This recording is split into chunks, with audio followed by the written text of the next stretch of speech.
Mishnah learning today is sponsored by Ricky and Early Neumann, in memory of Hodaya Neumann. Hodaya Inat, Bat Harav Yosef Udvora. To dedicate a day of learning, visit mishnah.co/support. We're on Shabbat Perek Yud Tet Mishnah Bet, second Mishnah in the 19th chapter of Shabbat. We're continuing the discussion of Milah, of doing circumcision on Shabbat. So says the Mishnah. Osin kol tzarchei Milah b'Shabbat. You could do all the necessary elements of Milah on Shabbat, which are Mohalin, that's the actual cut. Uporin, Pri'ah, you have the, I'm not going to use visual imagery because I don't feel like it, and maybe YouTube will block it, whatever. But you have the gid itself, the member, and it's covered with the foreskin. And Pri'ah means that once you do the cut, you roll back, you peel back the skin in order so that it won't reheal. Motzitzin, from Mitzitza, sucking. Chazal believed, okay, that the Mitzitza, that the blood of the Milah was very dangerous for the child, and they enacted, up to the point where the Rambam says, you must do Mitzitza. You must suck out that blood, and the Moel does it with his mouth.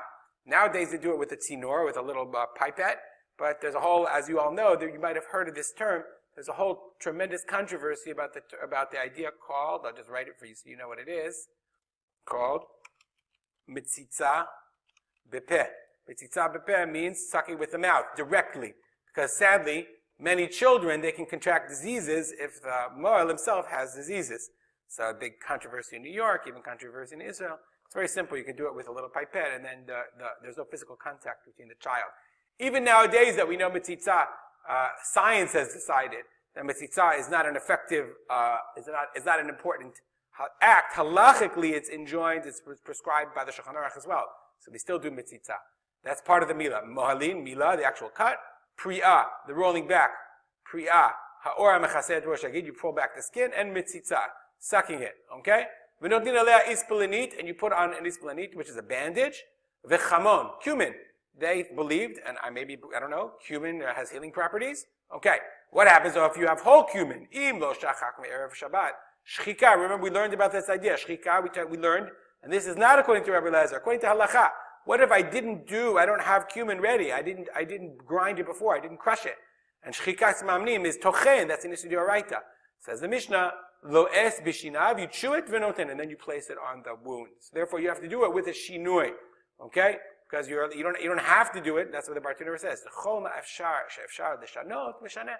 If you can do it b'shanev, if you could do the thing, if you don't have to grind it now I did the Milah, I have to cut, now I have to put a bandage on.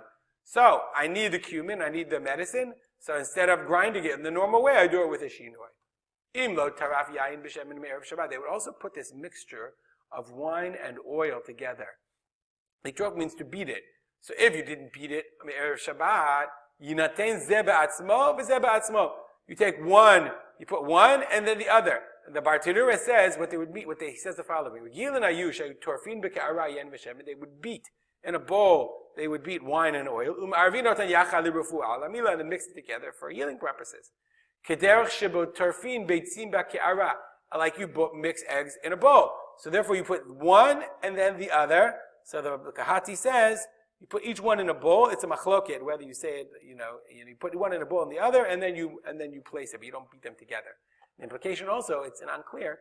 Maybe it means you should put each one on the child, on the wound itself. The chaluk means, the Bartanura says that a chaluk, what they would do is, they would have that piece of cloth, and they would have a hole in it. Okay? And then they would place it over the area of the, I'm sorry, I'm not showing you. They place it over the, as you can figure out, over the area that they would surgeries.